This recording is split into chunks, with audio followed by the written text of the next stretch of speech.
வணக்கம், இது crime time. நான் பாலவேல் சக்கரவர்த்தி. கரூர் அருகே பெற்ற குழந்தைகளை தவிக்க விட்டு தம்பதி தற்கொலை செய்து கொண்ட சம்பவம் பெரும் சோகத்தை ஏற்படுத்தியுள்ளது. தம்பதி உயிரை மாய்த்துக் கொள்ள காரணம் என்ன?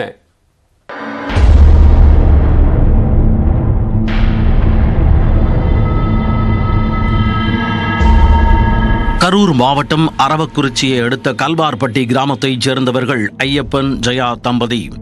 இவர்களுக்கு 11 வயதில் ஒரு மகளும் 8 வயதில் ஒரு மகனும் உள்ளனர். கடந்த 10 நாட்களுக்கு முன்பு குடும்பத்துடன் சொந்த ஊரை காலி செய்துவிட்டு கரூரை அடுத்த பஞ்சமாதேவி கிராமத்தில் புதிதாக வாடகை வீட்டில் குடியேறி உள்ளனர். இந்த நிலையில் வழக்கம் போல குழந்தைகளை பள்ளிக்கு அனுப்பி வைத்துள்ளனர். பள்ளி முடிந்து வீடு திரும்பிய 2வது மகன் வீட்டின் முன்பக்க கதவு உள்பக்கமாக பூட்டப்பட்டிருப்பதைக் கண்டு தட்டியுள்ளார். நீண்ட நேரம் கதவை தட்டியும் திறக்காத காரணத்தால் அருகில் உள்ளவர்களை அழைத்துள்ளார். சந்தேகமடைந்த அக்கம்பக்கத்தினர் கதவை உடைத்து உள்ளே சென்று பார்த்தபோது அதிர்ச்சி அடைந்தனர். வீட்டு தாழ்வாரம் மற்றும் மின் விசிறியில் தம்பதி இருவரும் தூக்கில் தொங்கியதைக் கண்டு அக்கம்பக்கத்தினர் உறைந்து போயினர்.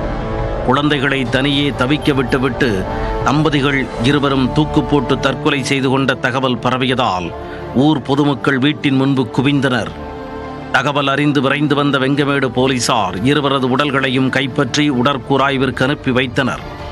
குழந்தைகளை பரிதவிக்க விட்டுவிட்டு தம்பதி தற்கொலை செய்து கொண்டதற்கான காரணம் குறித்து போலீசார் விசாரணையை தொடங்கியுள்ளனர். சொந்த ஊரை விட்டு பஞ்சமாதேவி கிராமத்தில் குடியேறிய 10 நாட்களுக்குள் தம்பதியர் இருவரும் தூக்கு போட்டு தற்கொலை செய்து கொண்டது முதற்கட்ட விசாரணையில் தெரிய வந்துள்ளது. தற்கொலைக்கு கடன் பிரச்சனையா அல்லது குடும்ப பிரச்சனை காரணமா என்ற கோணத்தில் போலீசார் விசாரித்து வருகின்றனர்.